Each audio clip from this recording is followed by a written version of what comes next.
In this video, we're going to talk about the security panel. This section, or panel, has some important applications that many will never use, but should at least be made aware of. Now, some of these items can add that extra layer of security your website needs in order to keep the bad people out and your costs down. Now, starting over here at the left and working our way right, the password protect directories, pretty much like it sounds. This allows you to add a layer of security where a password is required, or actually a username and password is required in order to gain access to the contents of your protected directory or folder. IP Deny Manager, something that allows you to restrict access to your website files via IP addresses.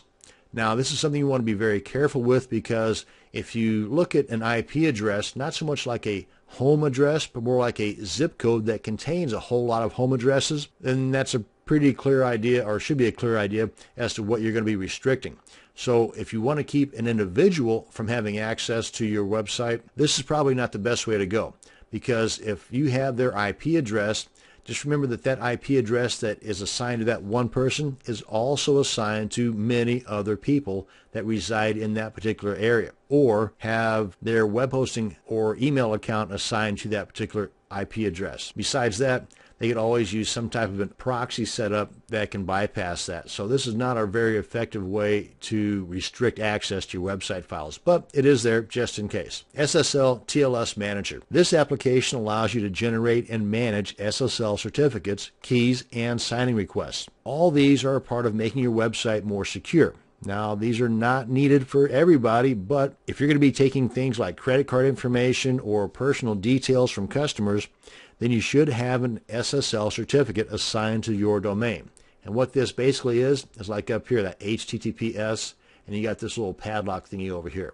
You might see the same type setup with banks or PayPal or websites that handle secure type information. And this is how you can access that or get that. And it's not free.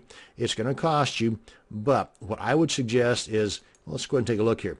What I would suggest is, rather than you trying to figure out all this stuff here and spend a lot of time doing so, and I'm speaking from personal experience here, I would have your web hosting company do this for you, because most web hosting companies will do this at a low to no cost, especially if you purchase these certificates from them. And those costs can range. I mean, they can be, for the certificates, can be anywhere from, I don't know, a few bucks to $200 or $300. And these are usually annual expenses. Again, it just depends on the actual web hosting service you're using. But if you've got a few days, don't know what to do with yourself, and you want to check this stuff out, go ahead and do so. But I would have your web hosting company on speed dial just in case you encounter a roadblock, which is a good chance you will. But anyway, that's the SSL and TLS Manager. The SSH Shell Access. SSH stands for Secure Shell, which is a network protocol, kind of like FTP, but not really, but kind of sort of, only it's more secure. See, instead of, like, say, with the FTP stuff that uses a password and a username, with the SSH or Shell Access, there's a public key and a private key. And with the correct keys, networked devices can then exchange or transfer data back and forth. And if we take a look at this, you see there's a little video tutorial here to kind of walk you through the process, but this tells you a little bit about it, and this tells you, and this is where you go in to manage those keys. You can generate the keys here, you can import already created keys, and this would show you the list of those public and private keys. And let's head on back here. Hot link protection. This is an item that can save you some money, because hot linking is basically the process where, let's say you've got a website with a whole lot of cool images on them that you made or that you purchased the exclusive rights to, and you've got somebody that comes along, or a lot of somebody's, and not only takes those images, which is bad enough, but they take your link to those images and post them on their website.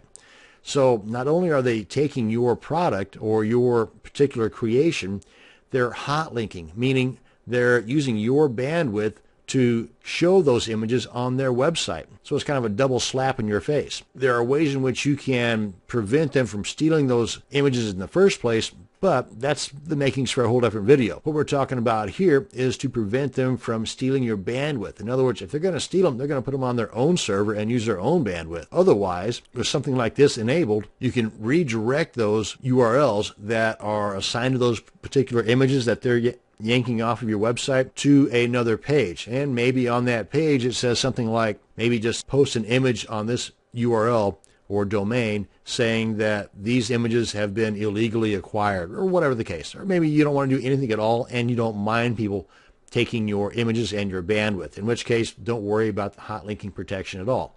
But this is what you can do.